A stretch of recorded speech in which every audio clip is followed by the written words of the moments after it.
As we continue our journey in making the Ghostbusters costume and props, probably the most controversial of all the props, the Ghostbusters Gizmo. And I'm calling this 2.0 because I'm thinking Afterlife and beyond, they're going to run out of gizmos from 30 years ago. So they're going to have to build some of their own. So I've updated the concept of the gizmo and brought it into the 21st century. I designed this not only to light up, it has 8 different modes and a remote that you can put in your pocket or hold in your hand. I didn't want to pay $100 for a screen accurate one that didn't even have lights on it. And this one would cost for most people under or around $30 to make. I made this one with some of the things I had on hand for around $15, $20. Depending on what you're doing with the rest of your costume, you can adjust the pace of these lights, the color of these lights, to say just about anything, whether or not the proton pack is overheating, or maybe you've seen some ghost, you can make it up. This is the first gizmo I've ever seen that kind of has a personality.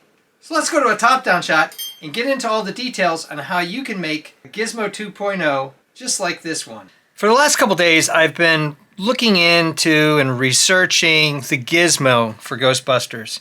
I found out they used a tape measure very much like this one.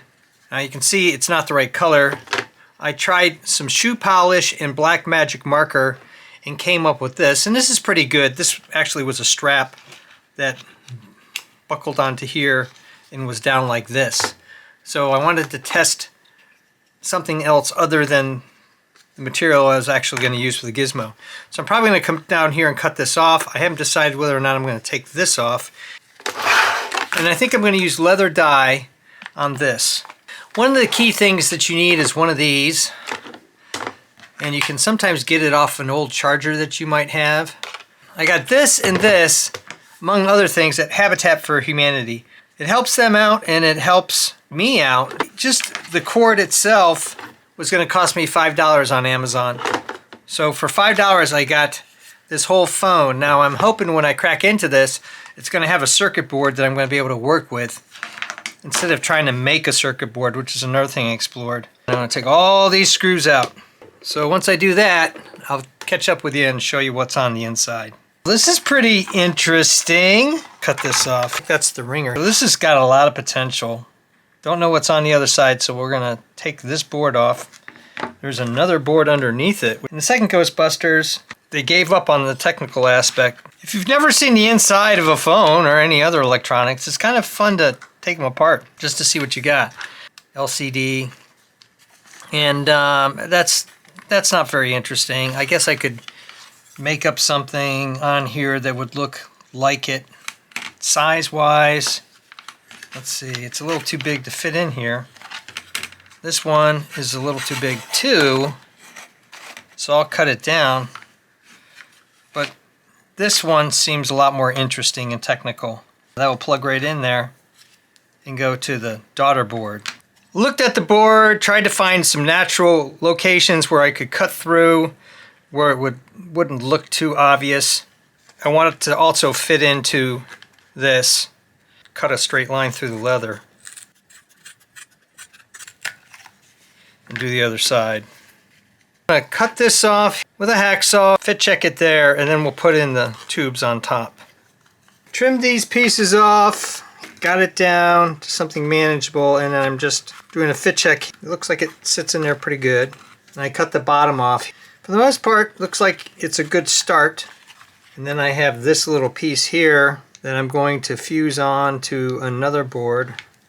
Now all of this stuff is kind of rough on this side, so I'm going to put some tape over that just to make it so it's not so sharp. And then let's get into staining this. Before I start staining, I'm just going to take a permanent Sharpie marker and hit all the edges. If you think like a designer, like a prop designer or like a Ghostbuster, you don't have a lot of time, you're trying to make these things kind of like an engineering scientist approach.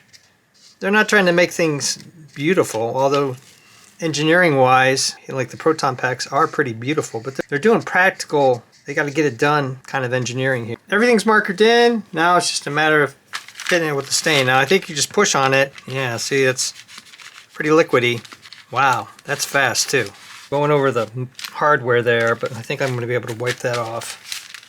Unlike the polish, which I tried at the first, this stain is the way to go on this. I know some people paint them, but I think the stain's just going to be a little better look than paint. Plus paint can crack on certain flexible products like this.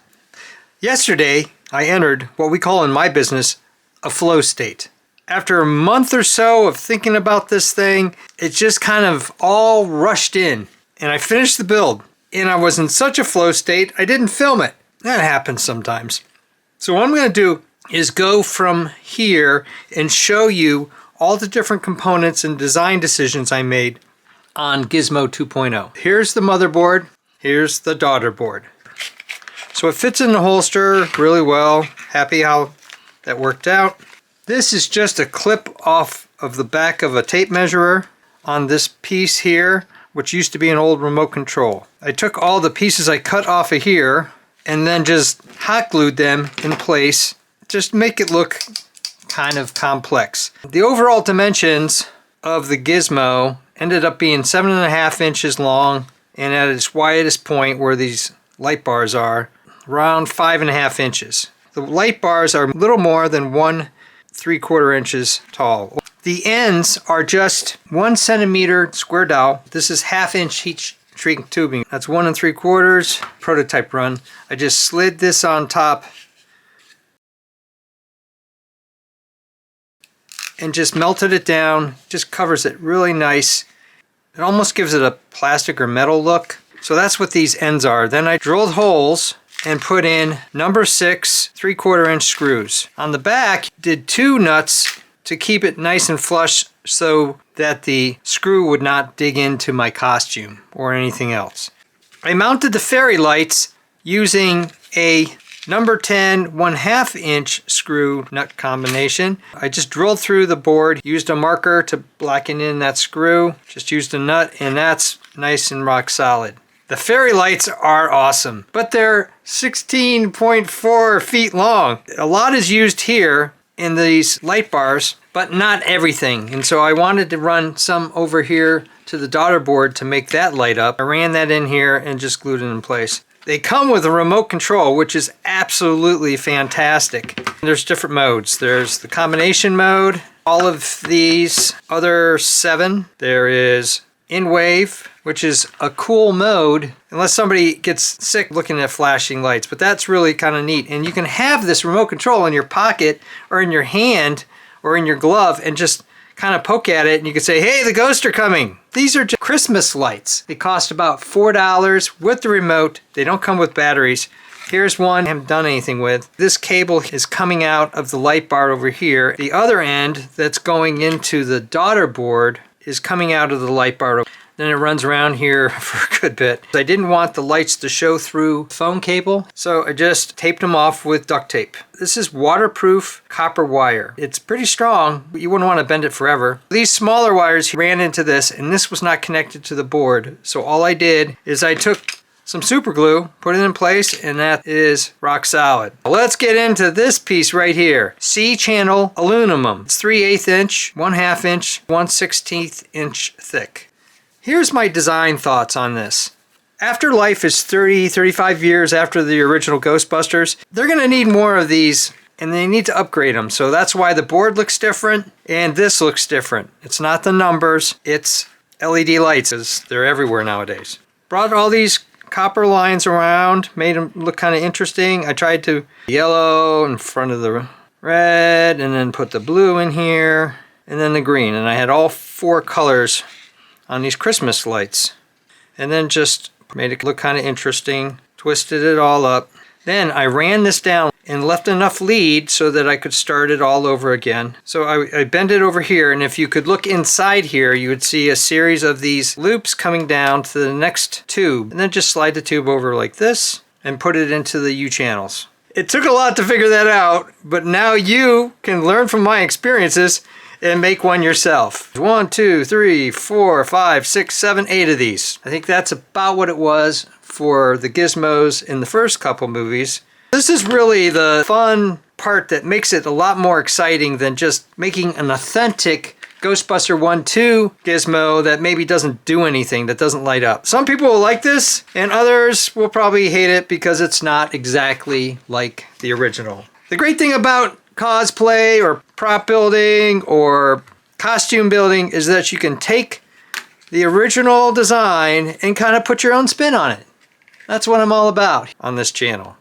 I'll post all the materials I used in this build down below. If you're interested in making one of your own, you'll have everything you need, plus this video, to step you through the process.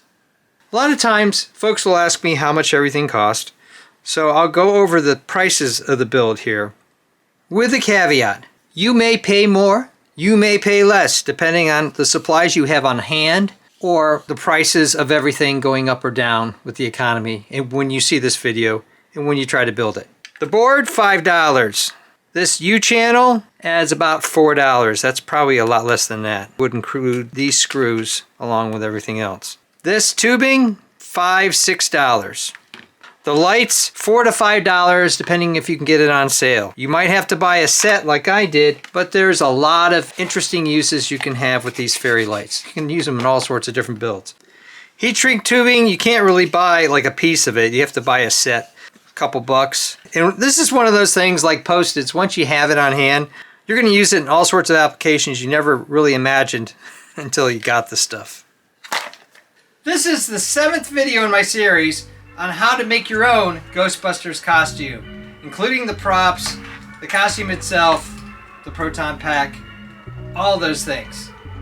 If you're interested in the other videos, I'll post them up there and links down below.